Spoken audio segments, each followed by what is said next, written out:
जैसे normal colleges में तो अपना अलग एटमॉस्फेयर है, बट आईआईटी पटना का कैसा एटमॉस्फेयर आपके लिए रहा? सर, पहली बात तो ये है कि जो मेरा कैंपस था वो 500 एकड़ में बना हुआ है सर। हाई रेज बिल्डिंग्स हैं, ऑडिटोरियम्स हैं, लाइब्रेरीज हैं।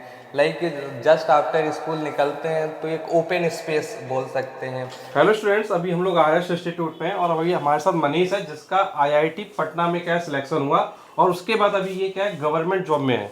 तो अभी हम मनीष से जानना चाहेंगे कि भाई इनकी सक्सेस स्टोरी किस तरीके से रही, कैसे इन्होंने प्रिपरेशन स्टार्ट की, क्या इनका टारगेट था, किस तरीके से पूरा इन्होंने प्रोसेस किया। तो मनीष आप बताइए कुछ अपने बारे में। सबसे पहले तो कहाँ से हैं आप, किस तरीके से आपने तैयारी की? सर, मेरा नाम है मनीष कुमार। घर मेरा उत्तर प्रदेश में डिस्ट्रिक्ट हमीरपुर में, और अभी मैं बिहार में रूरल डेवलपमेंट डिपार्टमेंट में as a district nodal post पे हूँ। और रही बात मेरी सक्सेस स्टोरी की, तो मैं सर 2021 में आया था, लॉकडाउन वाला टाइम था, तब मैं कानपुर ही पहली बार आया था, कोचिंग के लिए आया था। तो जब यहाँ पे आया, टीचरों से मिला, अच्छा माहौल अच्छा था, पढ़ाई का टाइम बहुत अच्छा था। उसके बाद फिर यहाँ से मेरा सिलेक्शन हो गया। उसके बाद फिर मैंने 2021 में आईआईटी पटना ज्वाइन किया। फिर वहाँ से मैंने 4 साल बीटेक किया। देन अभी रिसेंटली 2025 ही पास आउट हूँ, और 4 महीने हो गए जॉब करते हुए। अच्छा, जैसे ये बताइए, जैसे अभी जो हमारे बच्चे तैयारी कर रहे हैं तो मोस्टली होता क्या है कि बच्चों का एक डर होता है कि मैं आईआईटी तक पहुंच पाऊंगा कि नहीं पहुंच पाऊंगा। उसके लिए मार्क्स लाना चाहते हैं बच्चे, बट कुछ बच्चे इस चीज़ को अचीव नहीं कर पाते। तो कैसे बच्चों को अपना रोड मैप रखना चाहिए कि हम तैयारी करें किस लेवल से? एक्चुअली सर, अगर आपका फाइनल टारगेट एडवांस ही है, क्योंकि हम देखते हैं बहुत सारे बच्चे मेंस तक आते हैं, मेंस में अच्छे स्कोर करते हैं, तो लास्ट मोमेंट में सोचते हैं कि हो गया सब कुछ। क्योंकि अगर आप इस उद्देश्य से आ रहे हैं कि आपको आईआईटी ही जाना है, तो आपको जेई प्लस मेंस दोनों को पैरेलल लेके चलना चाहिए, क्योंकि टाइम सर सेम ही होता है। उसके हिसाब से आपके पास तीनों सब्जेक्ट होते हैं, फिजिक्स केमिस्ट्री मैथ होती है, तीनों को इक्वल टाइम देना होता है। बहुत सारा होता है सर, किसी बच्चों का एक सब्जेक्ट में अच्छी पकड़ होती है तो उसमें मैक्सिमम स्कोर कर सकता है। तो अगर आपका कोई एक सब्जेक्ट है जो ज़्यादा बेटर है, तो आपको दूसरे में कम मेहनत करनी पड़ती है, थोड़ा सा कम डाउट आते हैं। लेकिन पैरेलल अगर आपके तीनों सब्जेक्ट में अच्छा स्कोर है, तो सर मोर इजी रहता है आपको किसी आईआईटी में एडमिशन ले लेना। और अगर सर टाइम टेबल की बात करें, तो जैसे हम देखते हैं कि लोग 2-2 घंटे पढ़ते हैं, 3-3 घंटे पढ़ते हैं। तो अगर आपकी सीटिंग कैपेसिटी अच्छी है, आप 2 घंटा लगातार पढ़ सकते हैं, तो आप एक सब्जेक्ट को 2 घंटे दीजिए, हाफ एन आवर का रेस्ट लीजिए। देन फिर उसके बाद दूसरे सब्जेक्ट को लीजिए। अगर आप ये सोचते हैं कि एक दिन में एक सब्जेक्ट पढ़ेंगे, सर बोरियत हो जाती है सेम सब्जेक्ट को पढ़ते हुए। तो अगर हम लोग थ्योरेटिकल से जाके न्यूमेरिकल में जाते हैं तो ज़्यादा अच्छा फील होता है, हमको कॉन्सेप्ट बहुत जल्दी आ जाते हैं क्लियर।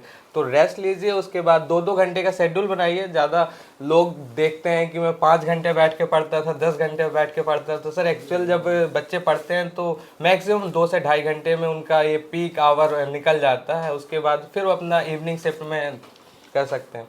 अच्छा, ये बताइए, जैसे जब आप आईआईटी पटना में थे तो वहाँ का कैसा एटमॉस्फेयर रहता है? जैसे नॉर्मल कॉलेजेस में तो अपना अलग एटमॉस्फेयर है, बट आईआईटी पटना का कैसा एटमॉस्फेयर आपके लिए रहा? सर, पहली बात तो ये है कि जो मेरा कैंपस था वो 500 एकड़ में बना हुआ है सर। हाई रेज बिल्डिंग्स हैं, ऑडिटोरियम्स हैं, लाइब्रेरीज हैं। लाइक जस्ट आफ्टर स्कूल निकलते हैं तो एक ओपन स्पेस बोल सकते हैं। पूरे इंडिया से लोग आते हैं, अलग अलग कल्चर से लोग आते हैं। जो फूडिंग हो गया, उनकी हैबिट्स क्या होती है, डाइनिंग क्या होती है, उनकी लैंग्वेजेस क्या होती हैं, तो सर सीखने के लिए बहुत कुछ मिलता है। अगर हम आईआईटी को किसी नॉर्मल कॉलेज से कंपेयरिंग करेंगे, तो सर वो लाइफ आईआईटी को छोड़ के कहीं नहीं है, क्योंकि वहाँ पे आपको फ्रीडम मिलती है। और आपको जो आप करना चाहते हैं, जो आपका फ्यूचर एम्बिशन है, उसके लिए सर आपको हर तरीके से सपोर्ट मिलता है। आप ओपन रहते हैं। लोग वहाँ पे बीटेक करते हैं, लेकिन उसके साथ साथ बहुत सारे खेल में होते हैं, म्यूज़िक में बहुत सारे लोग चले जाते हैं, डांसिंग। जो एक्चुअल जो लोग सोचते हैं कि हमारी हॉबीज़ अच्छे से फॉलो होनी चाहिए, तो उसके लिए प्रॉपर टाइम मैनेजमेंट और एक सही गाइडेंस मिल जाता है। अच्छा, जैसे बिहार में मोस्टली हमने सुना कि दाल और चावल ज़्यादा खाते हैं, कुछ ऐसा है क्या? सर, मैं तो यहाँ से गया, मेरे कैंपस में तो ऐसा कुछ नहीं था सर, क्योंकि वहाँ पे तो सब कुछ था सारे। यहाँ से तो वहाँ पे मेन्यू सेट होता था। लेकिन जब मेरी जॉब लगी और जिस डिस्ट्रिक्ट में मैं हूँ, वहाँ पे अगर मेरे को लंच भी करना होता है सर, मैं पहले से कॉल करके बोल देता हूँ 4 रोटी एक्स्ट्रा बनवा देना। क्योंकि जनरली सर वहाँ पे रोटी लोग खाते ही नहीं हैं, क्योंकि ऐसा है भी कि वहाँ पे चावल की खेती ज़्यादा होती है।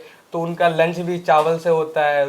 हर जगह पे जैसे अपने आप लोग इजीली लड्डू समोसा खाते हैं, वहाँ पे लिट्टी चोखा खाते हैं, नाश्ते हो।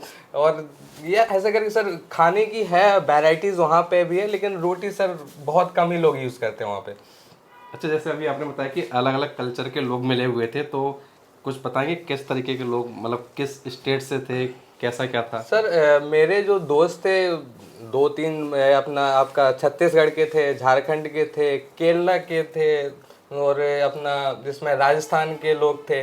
तो वहाँ का था, वहाँ का लैंग्वेज जो था वो सीखने को मिला। जैसे अपने यहाँ पे कल्चरल जो डिफरेंस होते हैं तो ऐसे डिस्कस करते हैं कि तुम्हारे यहाँ पे कैसे होता है, कैसे होता है, हम लोग बताते हैं सब। तो दोस्त थे सर, चलता रहता था।